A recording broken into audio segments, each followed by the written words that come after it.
નજીક ઈ બસ અને રિક્ષા ચાલક વચ્ચે જે બોલાચાલી થઈ હતી તેને લઈને સમગ્ર મામલો છે તે ગરમાયો છે.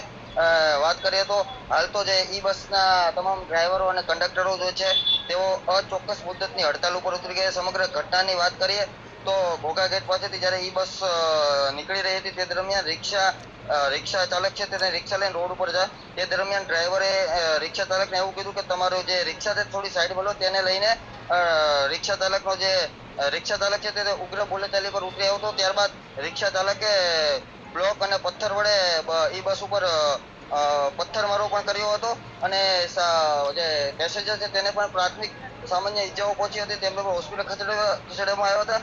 ત્યારબાદ ડ્રાઈવર સાથે પણ ઉગ્ર બોલાચાલી થઈ હતી. ડ્રાઈવર સાથે છરી વડે હુમલો કર્યો છે એવા પણ આક્ષેપો ડ્રાઈવરો કરી રહ્યા છે અને હાલ ડ્રાઈવરને પણ હોસ્પિટલ ખાતે એડમિટ કરવામાં આવ્યો છે. ત્યારે આજે તમામ જે ડ્રાઈવરો અને કંડક્ટરો છે તેમની સાથે વાત કરવાનો પ્રયત્ન કરીશું. શું ઘટના બની હતી ને આપ હાલ મુદ્દત હડતાલ ઉપર છો, અચોક્કસ મુદ્દત શું કહીશું? રિક્ષા વાળાનો ફૂલ ત્રાસ છે. તે માટે ડ્રાઈવરો અને કંડક્ટરો ખૂબ જ હેરાન થાય છે. ડ્રાઈવરો અને કંડક્ટરોની સેફટી કોના હાથમાં છે એ અમારે નિર્ણય જોવે છે.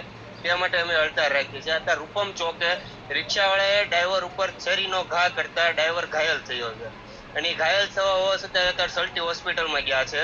તો તે માટે જવાબદાર કોણ છે કે તેનો અમારે જવાબ જોવે છે. તે માટે અમે હડતાલ ઉપર છીએ. અન્ય લોકો પણ છે એમની સાથે વાત કરીશું. પોતે ડ્રાઈવરમાં ફરજ બજાવે છે. આપ પણ ડ્રાઈવરમાં છો. અવારનવાર એવી ઘટનાઓ બનતી હોય છે. કઈ રીતે આપ જોવો છો?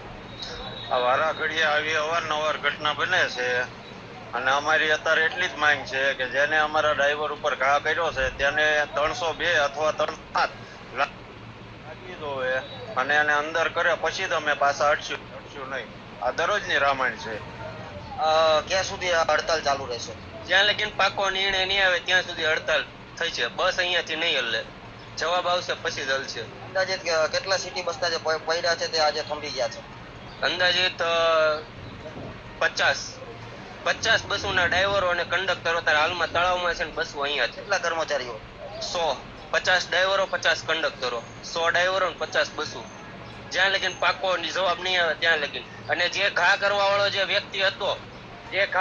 વ્યક્તિ હતો એની ઉપર કઠોરથી કઠોર કાર્યવાહી નહીં થાય ત્યાં લગીન અહીંયાથી બસો નહીં હલાવવામાં આવે. ભલે અને રિક્ષા વાળાનો ફૂલ અવારનવાર અમને ગાળું દેતા પણ એમ જોયેલો છે એને. છરીઓ દેખાડે, બ્લોક દેખાડે એમ ન ચાલે. એટલે સરકારને કડક નિર્ણય લેવો પડે બીએમસી ને. હાલ તો જોઈ શકો દ્રશ્યોમાં તે પ્રમાણે ડ્રાઈવરો અને કંડક્ટર સાથે 6 જેટલા જે કર્મચારીઓ છે તેમની ઈ બસની સાથે હડતાલ પર ઉતરી ગયા છે.